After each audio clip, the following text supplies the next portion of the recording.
We are in the last days now. Kaya po, tamang-tama po yung ating pinag-aaralan sa last month. Okay? Hold tight to our Lord God dahil ang ating Panginoon ay talagang malapit na. Okay? So today or tonight, we're going to discuss about our theme of the month also. Always hold tight to our Lord God. Ang ating pong text ay John 15 verse 1 to 7. I shared this message last Friday when I was here. Okay? So, I'm sure that most of us hindi pa natin napakinggan yung mensahe na to. That's why I prepared to share to you. So before we go to the message of God, tayo po yung manalangin muna. Dalakilang Diyos, muli Panginoon, kami po ay muling nagpapasalamat sa iyo, Panginoon, sa lahat ng kabuti niyo po sa amin. Indeed, Lord, you are so good, Panginoon. At hindi po namin kayang bilangin at isa-isahin ang mga pagkapalang binigay niyo po sa amin. And this evening, Lord God, we are here in your holy presence to glorify your holy name, to give you praise, to give you thanks, Lord God, for all your goodness about this amin, Panginoon. And Lord God, even, especially, Lord God, sa pakinig po namin ang maraming puminsahe. Lord, speak to us. Touch our hearts through your message, O God. At patuloy kaming bigyan ng wisdom, Lord God, so that we may continue to understand your words, O Lord God. I pray once again, O God, to help me to deliver your message, O God. Hide me in your holiness, Lord God, upang ikaw po ang makita ng bawat isa amin and not myself. In all the praises, in all the glory, Lord, ay tanging sa'yo lamang po. In Jesus' mighty name, God, we pray. Amen and amen. John 15 verse 1 to 7 says, I am the vine, I am the true vine, and my Father is the gardener. He cuts off every branch in me that bears no fruits, while every branch that does bear fruit, He prunes so that it will be even more fruitful. You are already clean because of the word I spoken to you. Remain in me, and I also remain in you. No branch can bear fruit by itself. It must remain in the vine. Neither can you bear fruit unless you remain in me. I am the vine, you are the branches. If you remain in me and I in you, you will bear much fruit. Apart from me, you can do nothing. If you do not remain in me, you are like a branch that is thrown away and withered. Such branches are picked up, thrown into the fire, and burned. If you remain in me, and my words remain in you, ask whatever you wish, and it will be done for you. Mga kapatid, gaano po kaya kahalaga yung pananatili sa ating Panginoon? Okay? I think we experience the things or yung buhay na wala tayo sa ating Panginoon. Di ba? Ngayon, this passage or this message is remind us kung gaano po kahalaga yung pananatili sa ating Panginoon. Okay? At tingnan po natin, this passage that the Lord spoke to the believers in the time, it's a reminder or warning sa mga listeners niya or sa mga believers niya at the time that they should always with the Lord. Bakit sinabi ito ng ating Panginoon sa mga listeners niya all the time? Because some people, they are all, like we can say, some of them, they are still doubting or maring nagkakaroon pa sila ng, we can say, not 100% firm sa kanila pong pananampalataya sa Panginoon. Or yung kanila pong, we can say, natatalo sila ng kanilang kapaligiran. That's why the Lord said here, binigyan niya yung example na to, yung parable na kung saan ay inalimbawa niya na ang ating Diyos Ama, ang siya pong gardener, ang ating Panginoon ay ang puno ng ubas. Nakita na po ba kayo ng ubas ng puno? Ito pong puno ng ubas, talaga pong intentionally kinakat po talaga nila yung mga branches na kung saan ay hindi na nakita ng gardener na hindi siya magbubunga or maaaring magbunga pero hindi siya magandang klaseng bunga. So they keep only the good branch para po doon lalabas yung malaking bunga. At the same time, more fruits will come. So sabi rito, He cuts off every branch and that bear no fruits, while every branch that does bear fruit, He prunes so that it will be even more fruitful. Ngayon sabi natin po sa verse 3, you are already clean because of the word I spoken to you. It means past tense, ano? You're already clean because of the word I have spoken. Something para sa atin po, okay? Nilinis na tayo ng ating Panginoon. Pinatawad na tayo. We already cleansed. And we already, we can say, forgiven by our sin. Ngayon sabi nito, ang sabi ng Panginoon, remain in me, as I also remain in you. So ito po yung like example, encourage ng ating Panginoon, huwag kayong mawawala sa akin. Sabi ng ating Panginoon. Sabi niya rito, manatili kayo sa akin. And sabi niya rito, binigay yung example dito yung branch, ano? No branch can bear fruits by itself. Nakakita mo ba kayo ng sanga na putol pero namumunga pa rin? Wala, di ba? It means 100% if the branch cut off, ang mangyari po niya, sabi nito, wala mangyari. Matutuyo yan. Sabi nito, it must remain in the vine. Neither can you bear fruit unless you remain in me. Imposible pong mamunga ang isang puno or isang branch na naputol, okay? Imposible mamunga, 100% po bang tutuyo yun. Ngayon sabi ng ating Panginoon, I am the vine, you are the branches. Okay? If you remain in me and I in you, you will bear much fruits. Apart from me, you can do nothing. Ito pong sinabi ng Panginoon, apart from me, you can do nothing. Alam niyo mga kapatid, if you remember, when we are not yet Christian or wala pa tayo sa ating Panginoon, ang buhay po natin ay very, we can say, miserable. Okay? Alam niyo po, nung wala pa ako sa Panginoon, I involved in many kinds of worldly things. Lalo nung ako po ay napunta ng Saudi Arabia. Name it. I was involved in different kinds of gambling. Yung sa baraha, sa mahjong. Bihira po ako matalo dyan sa mahjong kasi ano po dyan, dapat magaling ang mata mo. At the same time, mabilis ang kamay mo. Okay? At ika nga po you know, kung mandara yung kalaban mo, dapat matuto ka rin mandaya. Ganun po yun. So, I involved in many kinds of gambling. Okay? Na-involved po ako sa mga sugal na kung saan marami po kung mga hustler na nakasama. Okay? Some people, they travel from Jeddah or sometimes Dammam. Pupunta lang sila ng Riyadh para lang magsugal. But they are all, we can say, most of them are hustler. Yung po mga talaga mandaraya talaga. Okay? At doon ko po nakita na talagang grabe pag wala ka sa Panginoon. And then sabi rito ang ating Panginoon, I am the vine, you are the branches. If you remain in me and I in you, you will bear much fruit. Apart from me, you can do nothing. If you do not remain in me, sabi rito ang ating Panginoon, example niya, you are like a branch that is thrown away and withered. Such branches are picked up, thrown into the fire, and burned. Yung verse 7, highlight ko again, if you remain in me, in my words remain in you, ask whatever you wish, it will be done to you. Ito po yung pangako ng Panginoon. Okay? I think all of us, most of us, I mean all of us, we can say, meron po tayong gusto na ang Diyos palagi ay parang pabor sa atin. Amen? Alam niyo po yung favor ng Diyos. Kapag nasa atin po ang favor ng Panginoon, everything will be, kaya nga po, ahawiin niya lahat ng ating dadaanan.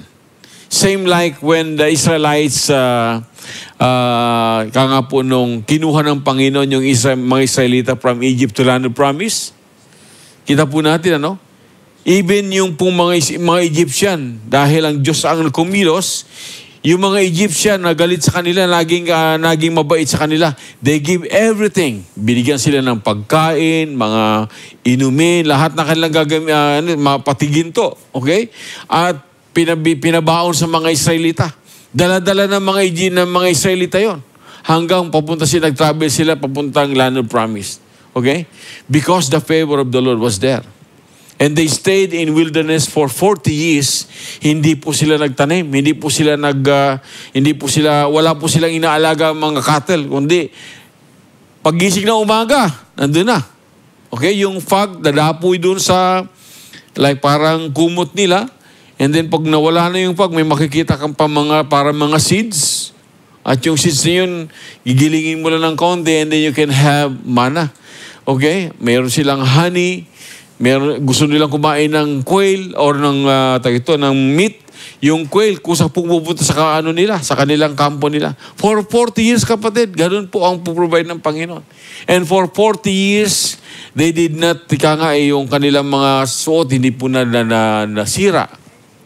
Okay? They want fresh water. Ang Panginoon nag-provide ng tubig sa kanilang dun sa bato na kung saan ay fresh water. Di mo na kailangan ng water treatment. It means to say, bakit? Nandun po yung favor ng Diyos sa kanila. Ito po sabi ng Panginoon, if you remain in me, and my words remain in you, ask whatever you wish, and it will be done for you. Favor ng Diyos yan eh. Okay? Ngayon, I'd like to share sa inyo, ito pong the parable of the lost son. Ang sarap ng buhay nitong batang ito eh. Pero po, dahil sa kanyang katigasan, what was happened?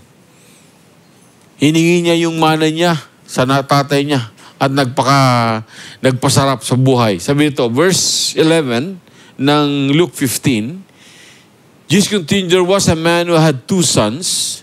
The younger one said to his father, Father, give me my share of the estates. So he divided his property between them. Not long after that, the younger son got together all he had, set off for a distant country, and there squandered his wealth in wild living. Marami na siyang pera.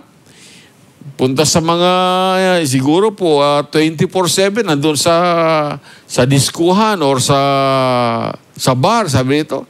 And then sabi nito, verse 14, what was happening here? After he had spent everything, naubos na po yung kanyang pera, yung galing sa kanyang magulang, okay? Ang nangyari po, there was a severe famine in the whole country. Nagkaroon ng taggutom. And he began to be in need. Nangailangan po siya ngayon. Nagutom na. Okay? Wala na siyang makain, wala na siyang pera. So what happened? So he went and hired himself out to a citizen of that country. So who sent him to his field to feed figs. Wala po siyang mamapasukan. Siguro wala siyang makapitan, so pinasukan niya na lang yung pinakamababang trabaho, mga kapatid. Ano po yun? Tagapagpakain ng baboy. Alam niyo po, ang katulong on the time, or yung mga slaves, meron din po mga ranggo-ranggo yan eh. Okay?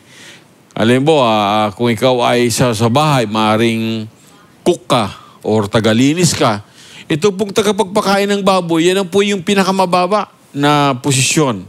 Wala siyang choice. He has to do that kasi kailangan niya makasurvive. So what was happening here? Who sent him to his field to feed figs. So he longed to fill his stomach with the pods that the pigs were eaten, but no one gave him anything. Sa tindi ng gutom, okay?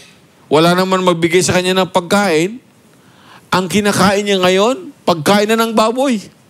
Mga at mga kapatid. Okay? Tingnan po natin, ang ganda po ng buhay niya dati. Di ba? Sa palaso nila, nandun lahat ng pagkain, may mga katulong sila, okay? VIP siya doon. Okay? Ang ginawa niya ngayon, bigay mo na sa akin yung mana ko, alis na ako. Okay? Binigay ng tatay niya yung pero, sige, talagang mapilit ka. And then what happened? Yan nangyari. And then when he was in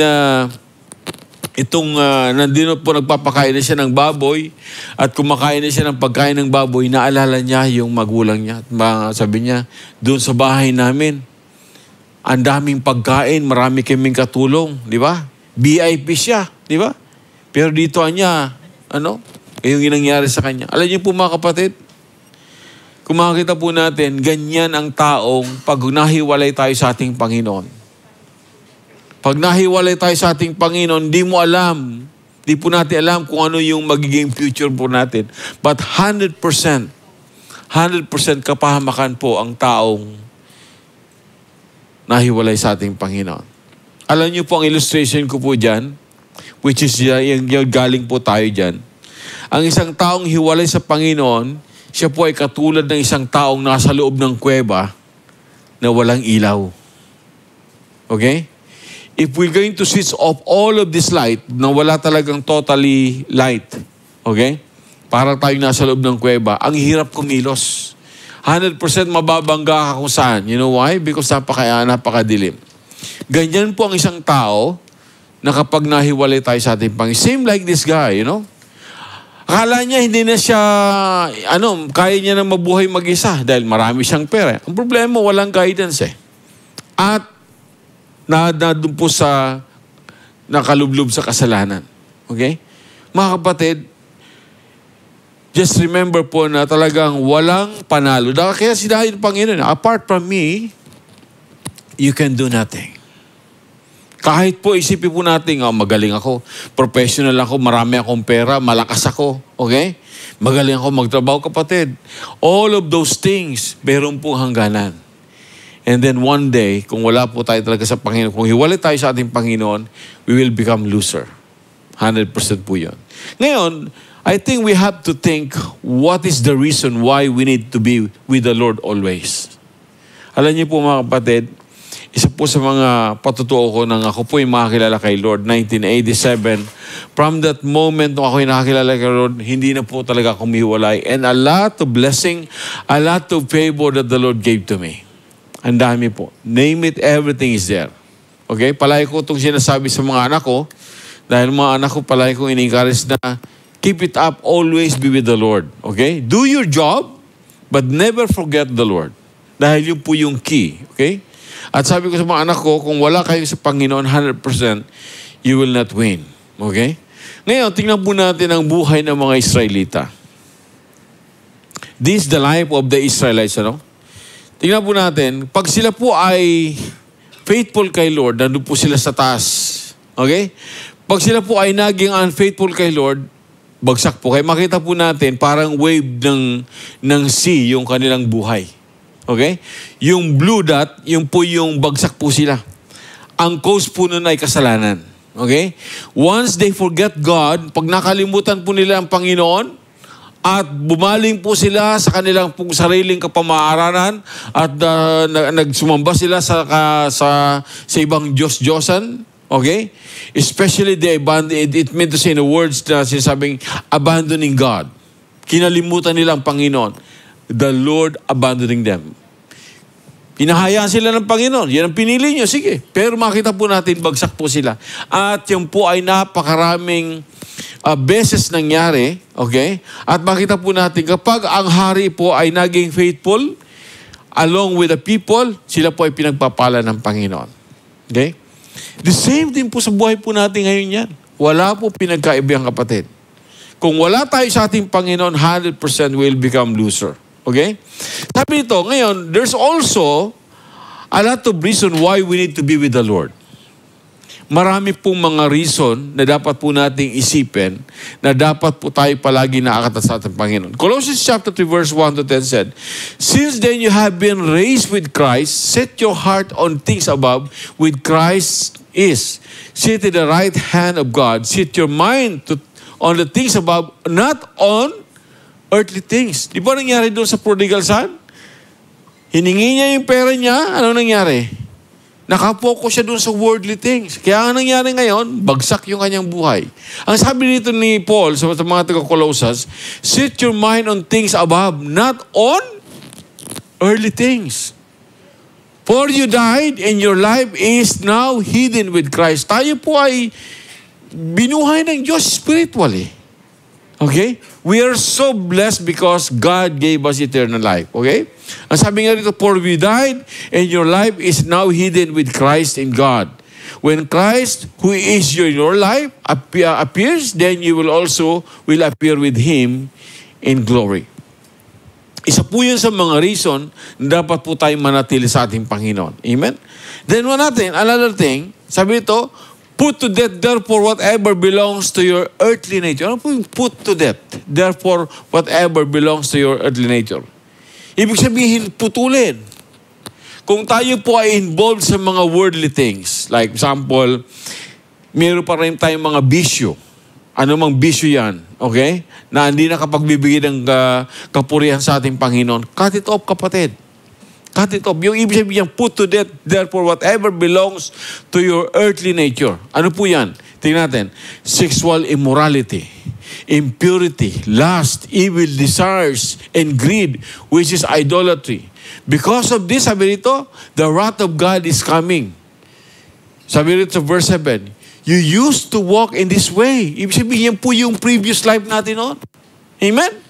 You used to walk in this way in the life you once lived. Now, sabi ng verse 8, but now, sa buhay po natin ngayon, kapatid, but now, you must also rid yourself all such things of this. Buhay daw po natin ngayon, binago tayong Panginoon, dapat may changes na tayo. Ano dapat tanggalin natin? Yung eager, reins, malay, slander, and filthy language, yung pagmumura po natin, kung tayo nagmumura, yung mga yung mga green jokes or yung mga worldly na hindi kaluguluhod sa Panginoon. Sabi nito, filthy language from your lips. Do not lie to each other since you have taken off your old self. Ibig sabihin, bago na tayo ngayon. Sabi nito, with its practice and have put on the new self, which is being renewed in the knowledge and the image of its Creator. Ibig sabihin po talagang may pagbabago, makita ng mga tao na kapaligid po sa atin na talagang tayo nasa ating Panginoon. That's one of major reason that we need to be with the Lord always. And what else? In Ephesians chapter 2, verse 11 to 13, sabi nito ni Paul, therefore remember that formerly you are Gentiles by birth and called uncircumcised by those who call themselves the circumcision. Yan po yung buhay po natin at the time. Tayo po ay mga, we can say, Gentiles physically, but by the grace of God, because of Jesus Christ, now we are chosen people. Amen? We are chosen people now. Kahit hindi po talaga tayo original na mga Israelita, spiritually, we are chosen people by God. Okay? And sabi rito, which is done in the body of a human hand, remember that at the time, sabi rito, tingnan po natin yung buhay po natin dati. The time you were separate from Christ. Yan po yung buhay natin dati. Hallelujah. Exclude from citizenship in Israel and foreigners to the covenant of the promise. Yan po buhay natin without hope, without God in the world. Yan po yung buhay po natin. But now, tingnan po natin verse 13. But now, in Christ Jesus, you were far away, have been brought near by the blood of Jesus Christ. Kaya tingnan po natin yung buhay natin noon at ang buhay po natin ngayon, we are so blessed. Ngayon, nandito na po tayo sa ating Panginoon, we should not forget God. Huwag na po natin kakalimutan ng Panginoon. Okay? Kung tayo galing doon sa kadiliman, huwag na daw tayong babalik doon, kapatid. Di ba? Huwag na tayong babalik doon. Okay? Alam po natin na maraming pwedeng mangyari kapag tayo bumalik doon sa kadiliman na yon. Okay? 1 Peter chapter 1, verse 17 to 20. This is one of, or another major reason why we need to be with the Lord. Ang sabi nito, since you were called on a Father who judges each person work impartially, live out your time as a foreigners here in reverent fear. Ibig sabihin, ano mo yung sinasabi nito? Live out your time as a foreigners here in reverent fear. Mamuhay daw tayong, foreigners. Ano yung foreigners? Hindi naman talaga tayo dito sa lupa eh. Di ba? Amen? Pansamantala lang tayo dito, kapatid. Bukas makalawa, wala na. Mamamatay tayo physical. Ang importante po yung ating kaluluwa kung saan tayo pupunta. Now, verse 18, I highlight this. For you know that it was not with perishable things such as silver or gold that you were redeemed from the empty way of life handed down to you from your ancestor, but with the precious blood of Christ. Ano yung sabihin nun? Tayo ay binili o tinubos ng ating Panginoon hindi sa pamamagitan ng ginto, ng diamond, ng pera, kundi sa dugo ng ating Panginoon. Ibig sabihin po mga kapatid, in a short word, tayo ngayon ay pag-aari na ng Panginoon. Amen? Pag-aari na tayo ng Diyos at tayo ay binili niya hindi sa pera, kundi sa pamamagitan ng dugo ng ating Panginoon. Kaya po, ibig sabihin, yung pagiging serious po natin bilang isang mananampalataya, importante po yung mga kapatid. Okay? You remember when the Lord Jesus Christ was, before He was arrested? Nung siya po ay nananalangin doon sa Mount Olives, di ba? Nananalangin po siya. Habang nakaluhod po siya at nananalangin, there's some, we can say, yung pong tumatagaktak po yung pawis niya, malalaking pawis sa kanyang noo. At sabi po ng banal na kasulatan, in that, yung pong pawis niya, may mga kasamang dugo. At anong sabi ng ating Panginoon Kristo sa kanyang Ama? Sabi niya, Ama, kung maaari, huwag mangyari ito. Ano po yung huwag mangyari ito? Yung punishment na aabutin niya doon sa mga Roman soldier.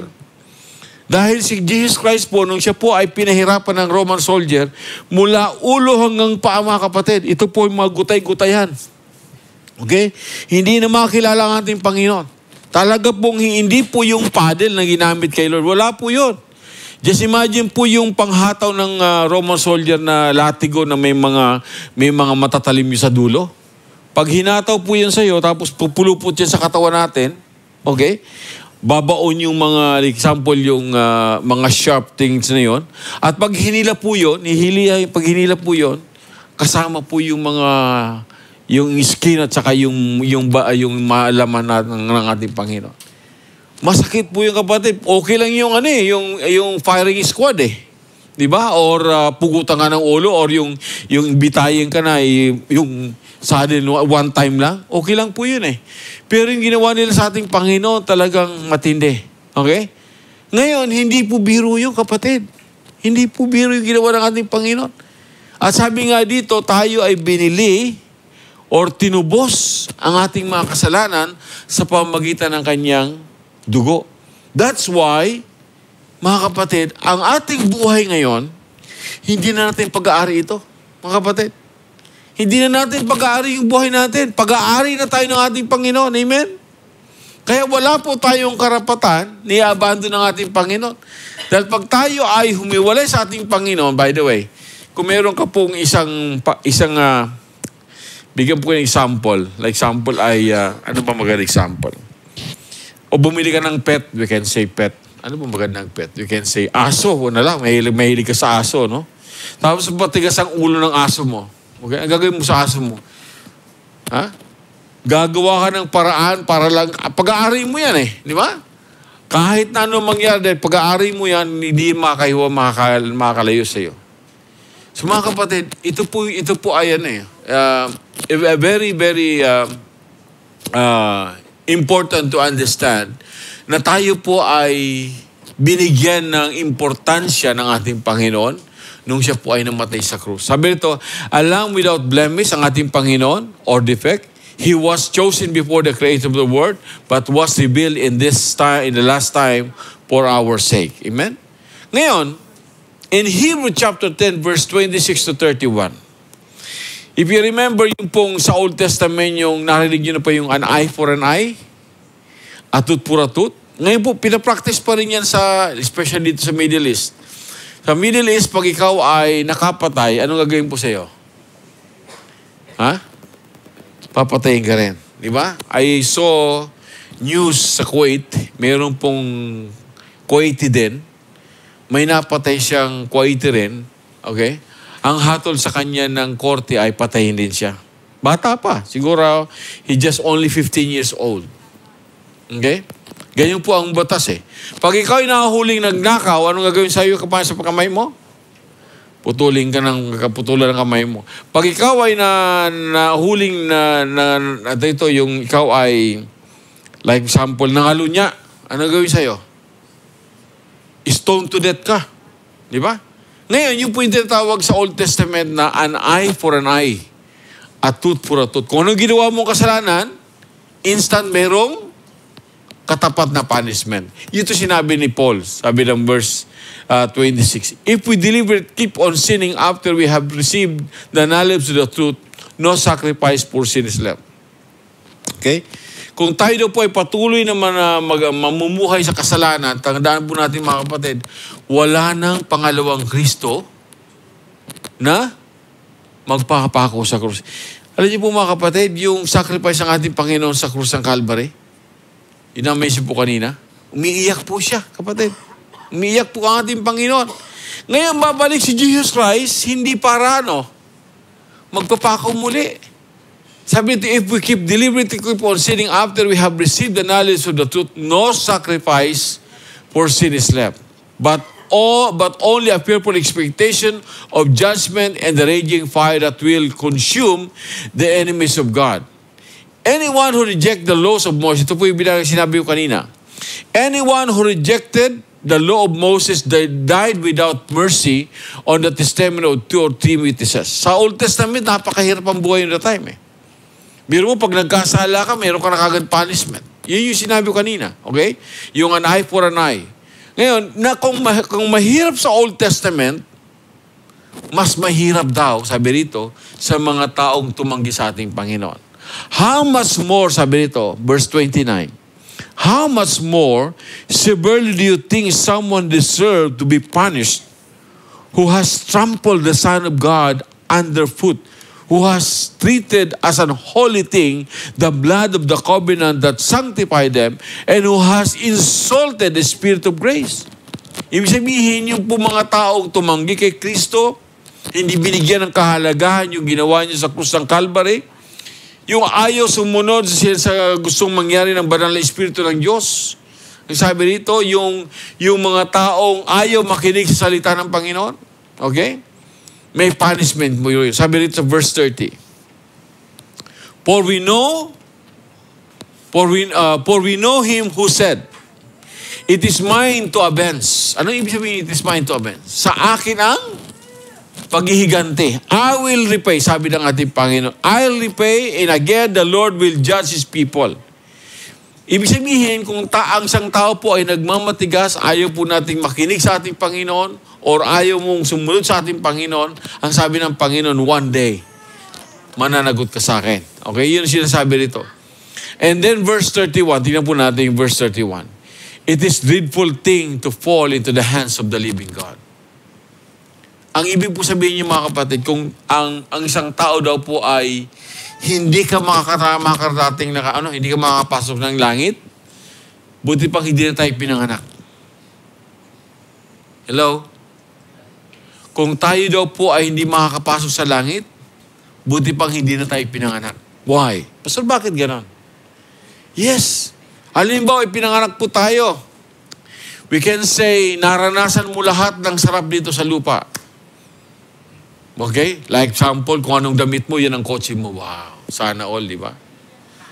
Tapos pag summer, mainit sa Middle East, ayaw mo sa Middle East, punta ka ng Europe kasi meron kang bahay, meron kang mansion sa Europe, di ba?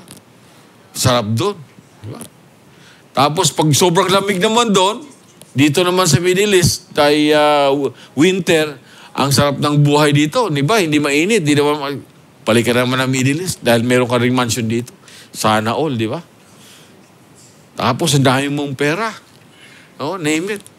Sabi dito, pero, makamtan mo man lahat ng yaman or sarap dito sa lupa, pero tayo naman ay hindi makakapasok sa langit. Sabi dito, sana huwag dito tayo na pinanganak. Why? Because eternal punishment, or yung punishment ng Diyos, ay eternal po yung kapatid. Walang hanggang paghihirap sa impyerno. Okay?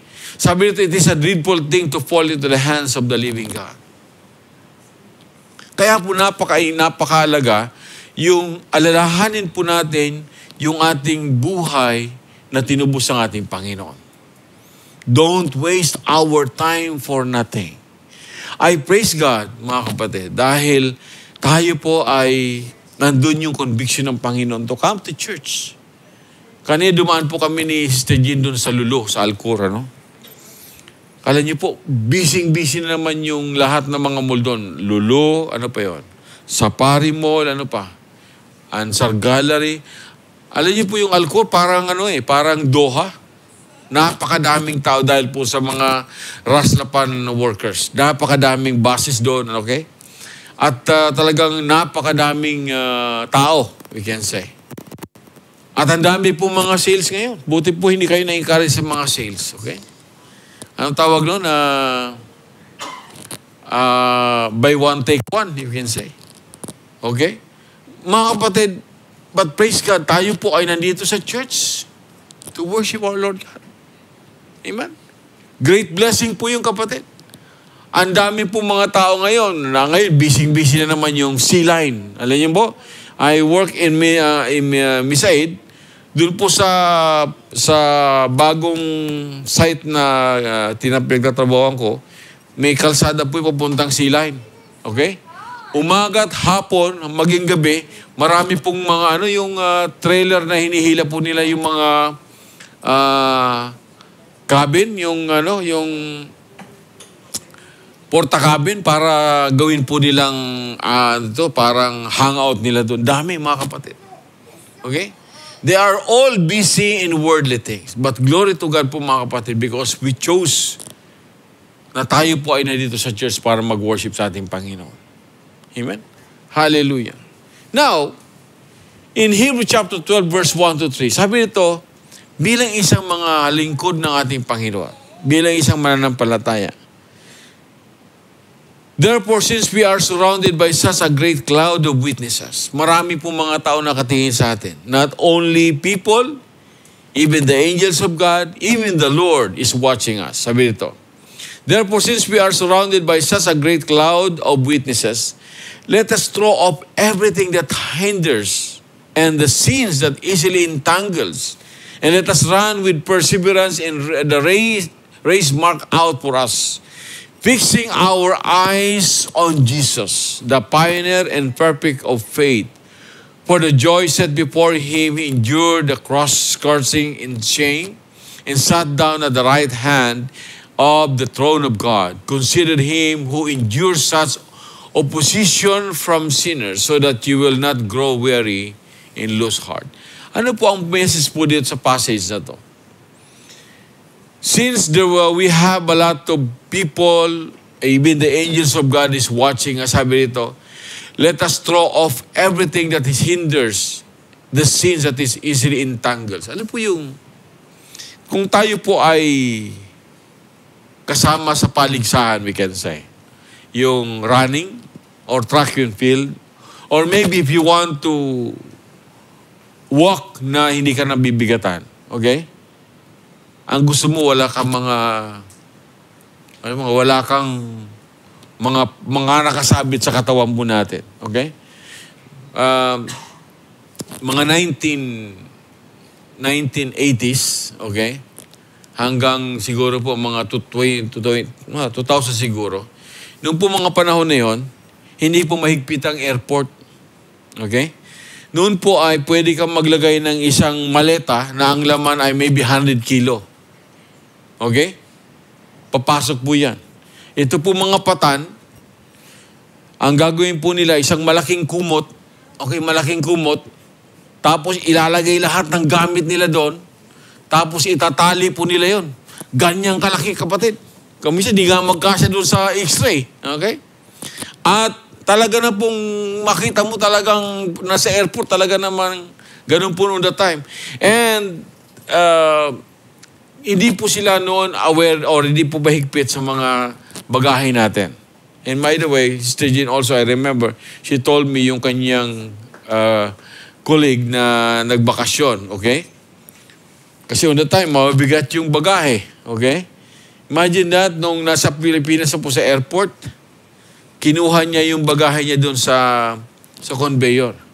And because it's very heavy, okay? Pagbuhat niya, wrong position, na-injury po yung yung likod. From airport to hospital, kapatid. Kaya po ngayon, ilang kilo ang allowed ngayon? Sa isang bagahe natin? 22 or 23 maximum, di ba? Pag sumobra doon, ano gagawin po sabi ng airport sa'yo? Remove it, di ba? Otherwise, problema sa'yo, magpipenalty ka. Ika? So, ngayon po ay mahigpit sila na dapat 23 lang or 22 kilo per baggage. Okay? Ito pinag-usapan po natin mga kapatid, bilang isang mananampalataya, if you want to walk na hindi ka mahirapan, dapat wala po tayong mga wala tayong mga nakasabit dyan. Ano po yung mga nakasabit na yan? Kasalanan niya kapatid. Okay? Kapag tayo isang mananampalataya at marami nakasabit ng mga kung ano-ano dyan, hindi ka makakalakad ng matino, kapatid. Mahirapan ka. Ano po yun? Worldly yun. That's why sabi ni Paul dito, therefore, since we are surrounded by such a great cloud of witnesses, let us throw off. Tanggalin mo yan, kapatid. Itapo mo yung mga worldly na yan.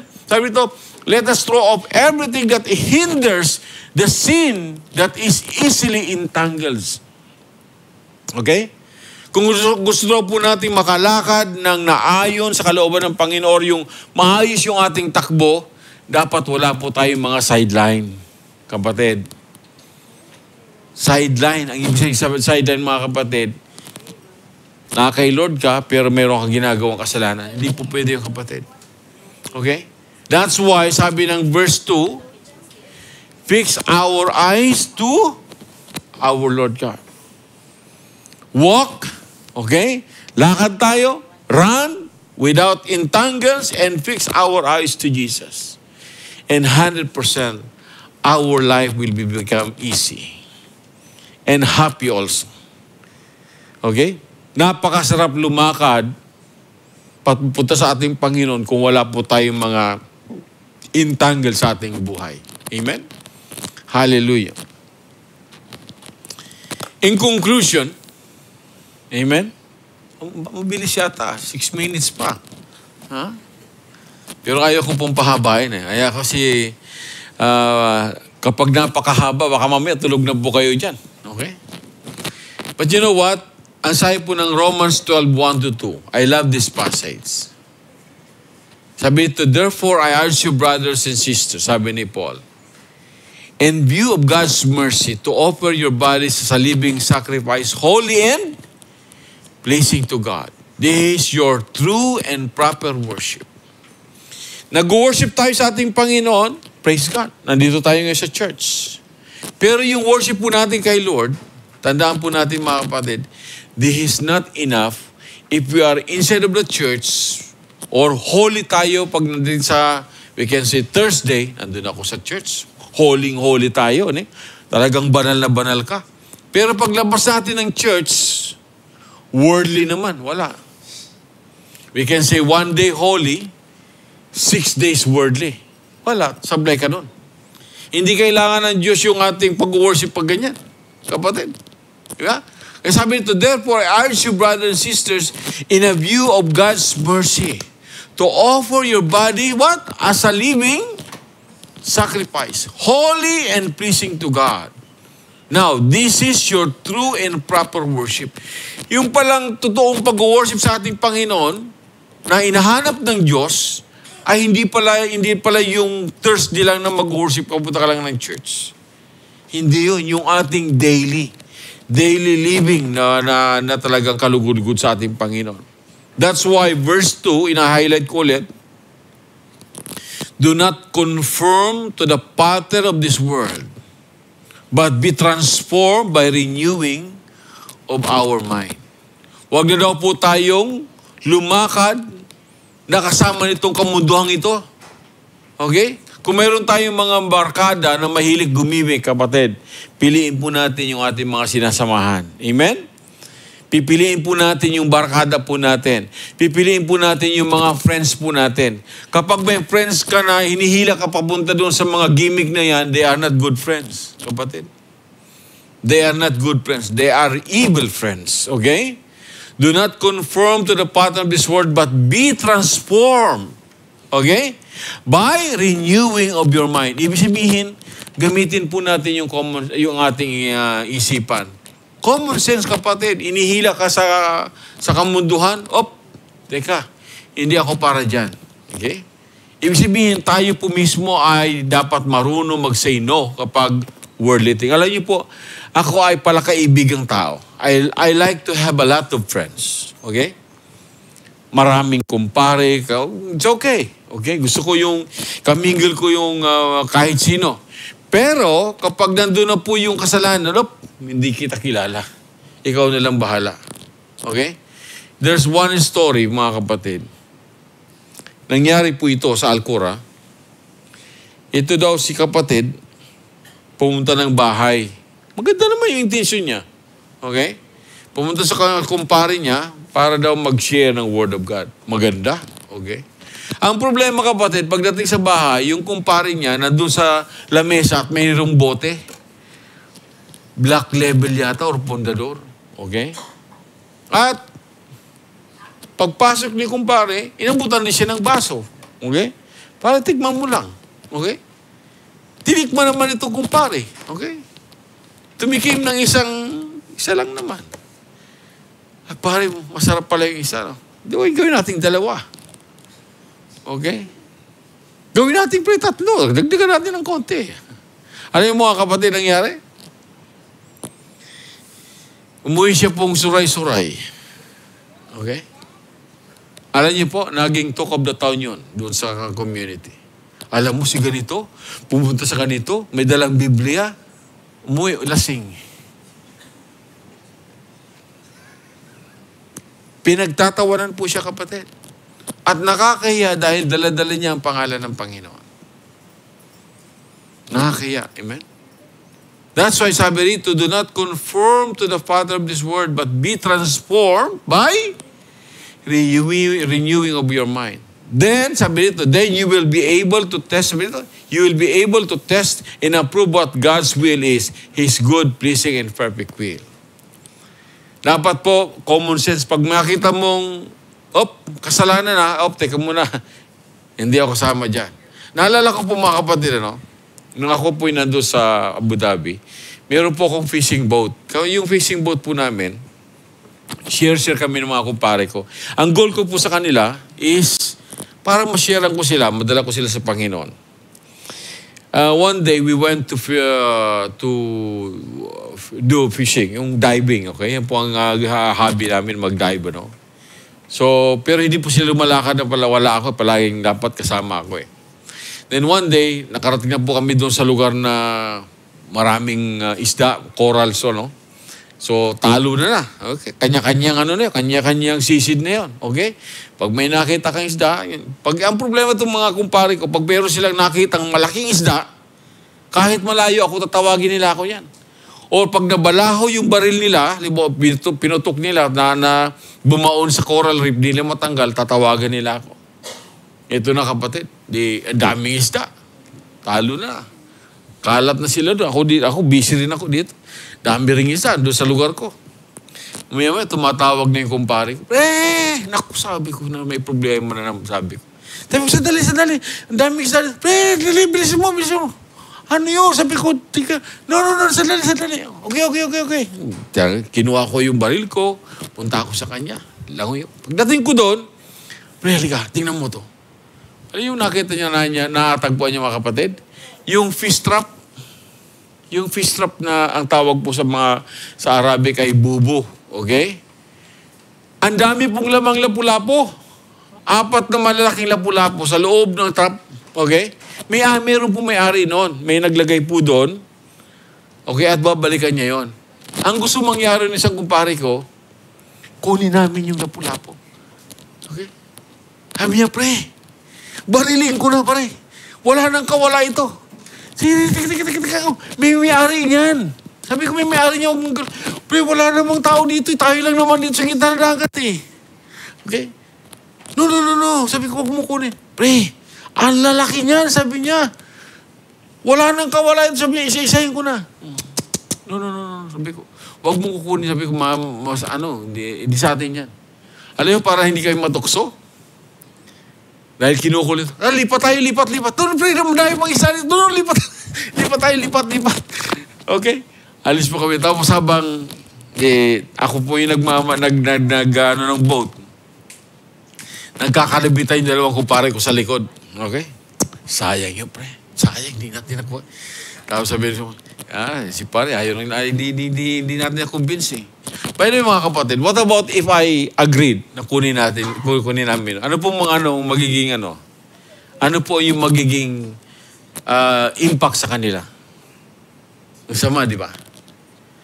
It is the same, mga kapatid. Kaya po, pipiliin po natin yung ating sasamahan. At the same time, never have a compromise when it comes to sin. Pagkasalanan, cut. Amen?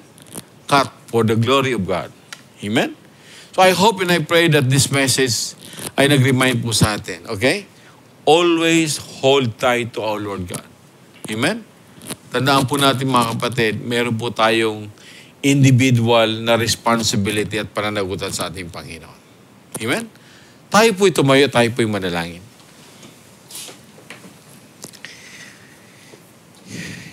Yes, Lord, once again, marami pong salamat for the message that you gave to us sa gabing ito, O God. Thank you, Lord, for reminding us na kami po bilang iyo pong mga anak, Panginoon, ay pinalahanan nyo na we should always be with you, Panginoon. Tunay po, Ama, na wala po kaming magagawa. We will become loser, O God, kapag kami ay wala sa iyo, Panginoon. And Lord God, we pray, continue, guide us, and help us, Lord God, na patuloy po naming maalala ang iyo pong mga bilin sa amin, Panginoon. Ang iyo pong mga salita, O Lord God. Na sa iyo, Panginoon, may kagalakan, may kapayapaan, and apart from you, we can do nothing, Panginoon. And thank you, God, for this message that you gave to us. Patuloy kaming pagpalain. Bless also our loved ones back home. Ingatan niyo po kayong Panginoon sa lahat ng sandali. All of this, Lord, once again we pray in Jesus' mighty name. Amen and amen. Hallelujah.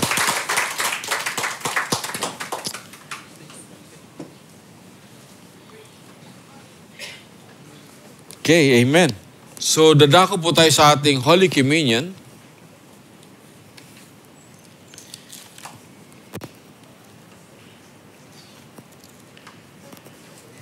I'd like to read the passage from Book of Revelation, chapter 22, verse 12 to 15. Sabi po dito, Behold, I'm coming soon. My reward is with me, and I will give to everyone according to what they have done. I am the Alpha and the Omega, the first and the last, the beginning and the end. Blessed are those who wash their robes, that they may have the right to the tree of life and may go through the gates into the city. Outside are the dogs, those who practice magic arts, the sexual immoral, the murderers, the idolaters, and everyone who loves and practices falsehood. Verse 16, I, Jesus, have sent my angel to give you this testimony for the churches. I am the root and the offspring of David and the bright morning star. Mga kapatid, ito po yung salita mismo ng ating Panginoon na ang pangako niya ay babalik siya para kunin po tayo. Which is, I already mentioned that, na sa time po natin mga kapatid, malapit na po ang pagsundo ng Panginoon sa atin. Okay?